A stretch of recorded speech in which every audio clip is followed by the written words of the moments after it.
जय जगन्नाथ बंधुगण आपण मानक मोर ये चैनल को स्वागत। बंधुगण आपण मैंने कौन भी दिन करें गुजराती किंबा इलायचीर यही महा उपाय को देखिए आपण को आपणकर समस्त दुख कष्ट चिंतारू दूर करिवो एही इलायची।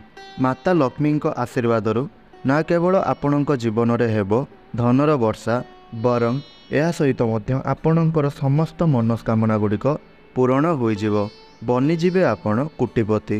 बंधुगण जदि आपण आपणक जीवन में बहुत अधिक कष्ट समस्या रही यह सहित आपणक जीवन में धनर आगमन हेबा बंद हो जाइछि आपणक जीवन में समस्या कष्ट आपणकर पिछा छाड़ू नाही आउ आपण करजर माया जाल रे फसी जाइछंती आपणकर भाग्य आपणकर साथ देउनाई तेबे केवल आपण तंत्रशास्त्र अनुसार इलायचीर सही एक उपाय को करनियंतु जहाँ संपर्क में यही वीडियो रे आज आमे आपण को कहवाई जाऊँ बरं आपण यही उपायटी को इलायचीर करने पर ना केवल आपण को आपणक जीवनर जन्म जन्मांतर गरीबी मुक्ति मिल बरं साक्षात माता लक्ष्मी आशीर्वाद आपण को प्राप्त हो जहाद्वारा आपणक जीवन में धन आसवा आरंभ हो धन आसबार समस्त रास्ता गुड़िक खोलीजिव।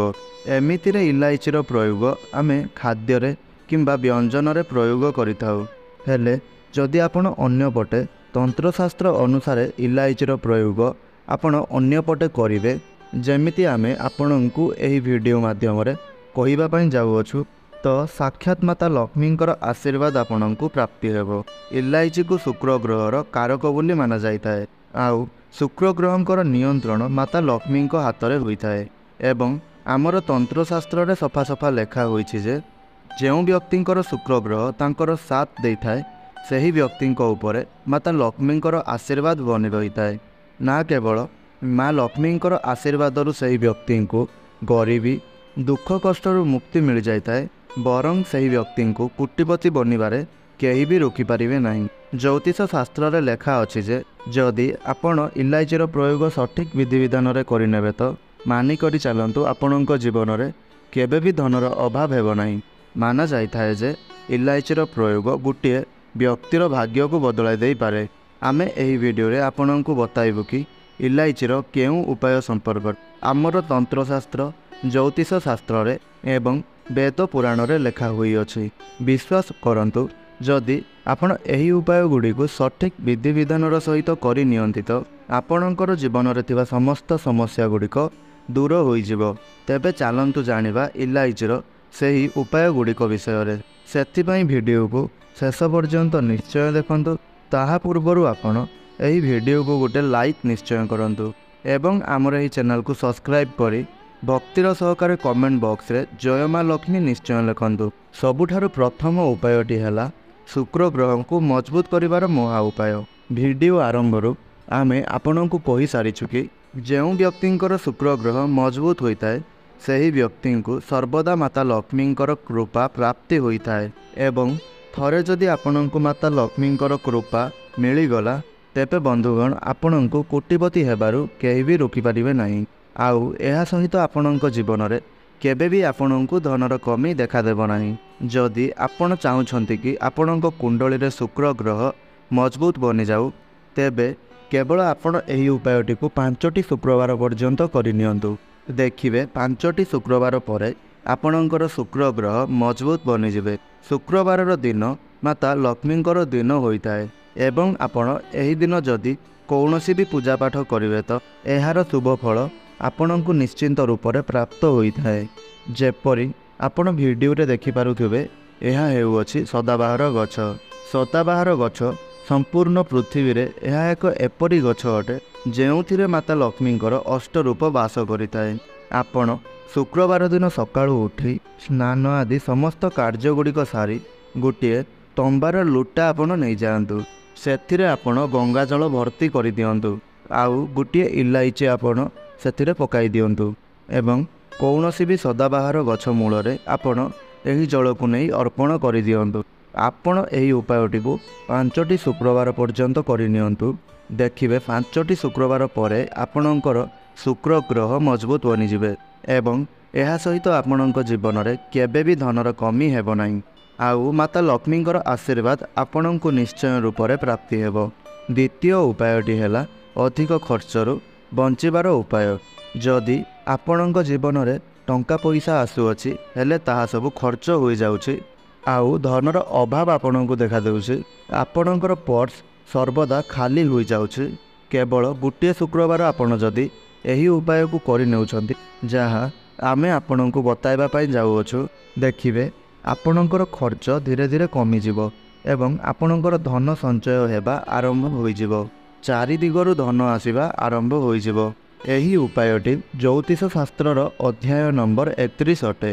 कौनसी भी शुक्रवार दिन आपण संध्या समय स्नान करंतु एवं आपण नाली रंगर वस्त्र को परिधान करंतु, कारण माता लक्ष्मी को नाली रंग बहुत अधिक प्रिय होता है। आपण वस्त्र परिधान कर सारिबा परे आपणଙ୍କ घरर पूजा घरे ଯେଉଁଠାରେ माता लक्ष्मींकर मूर्ति बा फोटोचित्र अच्छे ता सामने आपण बसी जातु एवं आपण गोटे घीर दीप माता लक्ष्मींकर फोटोचित्र आगे जालतु। आउ यापर आपण आपणଙ୍କ हाथ गोटे इलायची नियंतु एवं माता लक्ष्मींकर सही बीज मंत्र को आपण जप करंतु। जो मंत्र आमे आपणଙ୍କୁ बताउअछु तो सही मंत्रटी है ओम महालक्ष्मी ही नमः। एही बीज मंत्रर जप आपणଙ୍କୁ केवल 11 थर करने को हेबो। तापरे आपण सही इलायची को नहीं आपणଙ୍କର ब्याग्रे बा आपणଙ୍କର पर्स रे रखि दियंतु। आउ महिला माने आपण मानकर भ्यानिटी नहीं मध्य रखिपारे। आउ जदि आपण एही स्थान रे न रखुचंती तेबे आपण आपणଙ୍କ घरे जेउठारे धन रखुचंती सही स्थान रे नहीं रखंतु। देखिबे आपणଙ୍କର खर्च धीरे धीरे कमी जिवो आउ आपणଙ୍କର धन संचय हेबा आरंभ होई जिवो। एहा सहित आपणଙ୍କର पर्स सदा सर्वदा टंका पैसा रे भरी रहिबो। एबे जानंतु तृतीय उपाय। एहा एक एपरी उपाय अटे जहा द्वारा आपणଙ୍କର राहु केतु आपणଙ୍କର साथ देवे।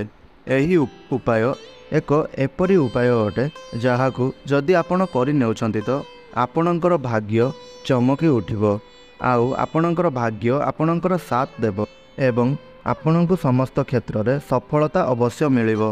आपण 5टी गुरुवार दिन एही उपायटी को करंतु। गुरुवार कौन पाइना गुरुवार दिनटी भगवान विष्णुंकर दिन होता है। आउ भगवान विष्णु माता लक्ष्मींकर पति अटंती। आउ आपण 5टी गुरुवार दिन आपण सकाळु उठी स्नान आदि कार्य सारी एक धला कपड़ाटिए आपण नियंतु।